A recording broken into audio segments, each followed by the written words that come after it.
इसका निकालेंगे GIJ। तो GIJ का मतलब होता है को factor of GIJ in G upon determinant value of G। तो इसको हम शॉर्ट फॉर्म में लिखने के लिए क्या कर दें, जैसे मान लीजिए इस पूरे को लिख दें GIJ ऐसा, ठीक, इतने के। यानी हमको यदि निकालना है G11 G22 तो कैसे निकालेंगे? तो पहले हम निकालेंगे G11 का मतलब क्या हो गया,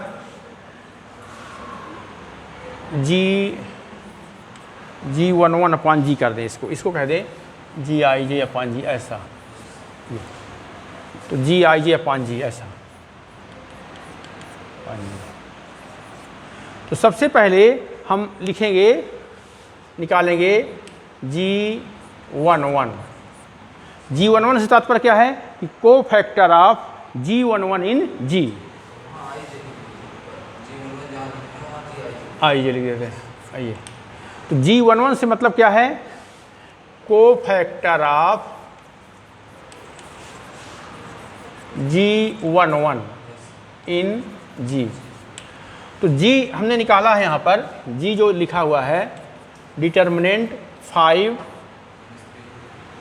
यहाँ पर -3, यहाँ पर 0, यहाँ -3 4 2 0 2 3, ये तो इसकी वैल्यू भी आ चुकी है। खैर, अब को फैक्टर से तात्पर्य ये होता है कि G11 का को फैक्टर निकालना है, तो ये हो जाएगा -1 की पावर 1 + 1। ध्यान देना है, जब इनका सम इवन नंबर है तो प्लस में होता है, यदि ऑड नंबर है तो क्या होगा, माइनस में, मालूम है ना। तो ये हो जाएगा -1 की पावर 1 + 1। फिर इसको हम लोग बंद कर देते हैं, इसको, इस कॉलम को, इस रो को, इस छोटे डिटरमिनेंट को सॉल्व करते हैं। तो 12 ऋण 4 कितना हो जाएगा, 8, यानी ये हो गया 8। अब G12 यानी को factor of G12 in G। G12 का मतलब इसका, ये 12 है ना, तो इसको बंद कर देंगे, इसको, तो ऋण 9, तो ऋण 9 आएगा। लेकिन चूंकि इनका जो सम है तो क्या है, ये विषम है, यानी -1 की पावर 3 है इंटू ऋण 9, तो बराबर हो जाएगा 9।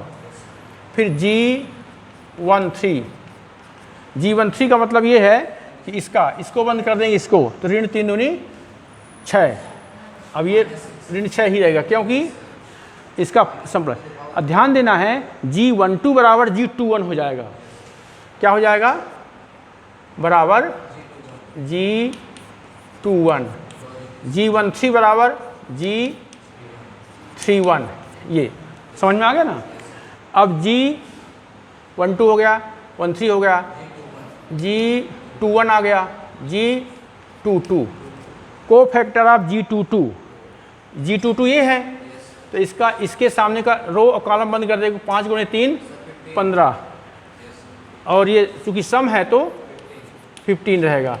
G23 कौन सा है, ये है, तो इसके बंद कर देंगे, इसको, तो 5 दूनी 10, 3 दूनी 3 2 5 है, तो ऋण 10। और ये बराबर G32। तो इस प्रकार से ये आ गया। अब क्या बचा, G33 मीन्स ये है, इसको बंद कर देंगे, इसको कर देंगे, 5 × 4 20 और 3 तरह का 9 है, 20 में से 9 घटा देंगे, 11 आ जाएगा। तो ये जो है चूंकि प्लस है तो प्लस रहेगा, इतना होगा ना। ये सबके समझ में आ गया। तो G11 G22 ये। अब लिखेंगे G11 क्या होगा, ये कैपिटल, ये G11 लिखे हैं अपॉन G, तो 8 अपॉन G कितना आ चुका है, 13। G कितना आ चुका है, 13।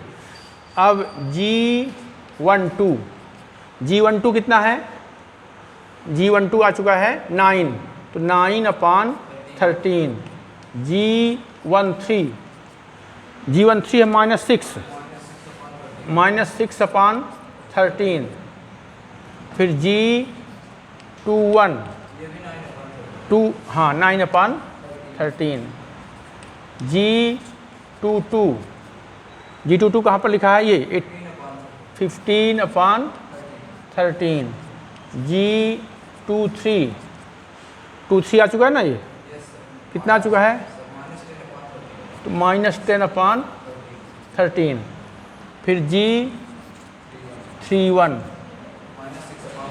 -6/13, G32 -10/13, G33